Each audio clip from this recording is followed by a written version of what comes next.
Do you have a terrible gag reflex? Are you avoiding going to the dentist because you just don't want that nauseated feeling every time you're there? I'm Dr. Rachel Miro, and I'm a dentist here at Dental Implant and Aesthetic Specialists. And today we're going to talk about a terrible gag reflex and what we can do to help you get over that. One thing that's really important, and your dentist will usually ask you, is do you have a gag reflex and what exactly is it that causes this? Communication with your dentist really is key. It's important to let them know, hey, if you lean me back too far, or if you pull my cheek this way or that way, that might give me a gag reflex. Your dentist can then work with you to assure that doesn't happen. It's really important to not avoid dental care due to that gag reflex.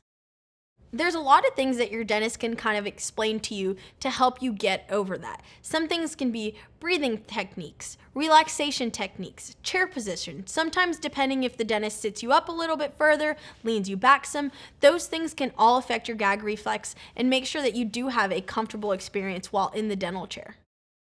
At the dental office, there's also some medications and things that dentists can give you. One thing is a spray for the back of your throat that can kind of numb it out just to prevent you from getting that terrible reaction when they are in your mouth.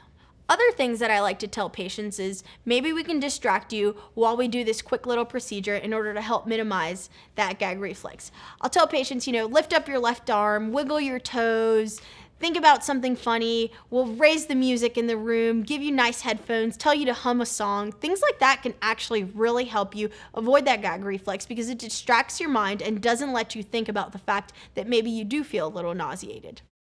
The other thing that we always do with patients who possibly have a gag reflex is we come up with a signaling communication technique to let patients know, hey, if you start to feel any sort of way, just raise your hand, we'll stop right away, we'll sit you up, make sure that you're nice and comfortable. That being said, there are some patients who really do have a terrible gag reflex, and we do have options for them as well. If there really is no way to take that feeling away from you while we're providing dental care, really one of the things we can do is conscious sedation. That means we just give you a little bit of medicine that really relaxes you. It doesn't put you to sleep completely, but it just puts you at ease so that we're able to do those procedures and you're nice and relaxed and you don't get that terrible reaction while the dentist is working in your mouth. The main thing that I really want to get across is don't avoid going to the dentist because you have a terrible gag reflex. We don't want things in your oral health to progress or get worse where you will need those longer treatments. There's definitely a lot of things that we can do here in the office to help you manage that and assure that you really are comfortable throughout your entire procedure. I'm Dr. Rachel Miro, and I'm a dentist here at Dental Implant and Aesthetic Specialists, and I'm here to help you watch your mouth.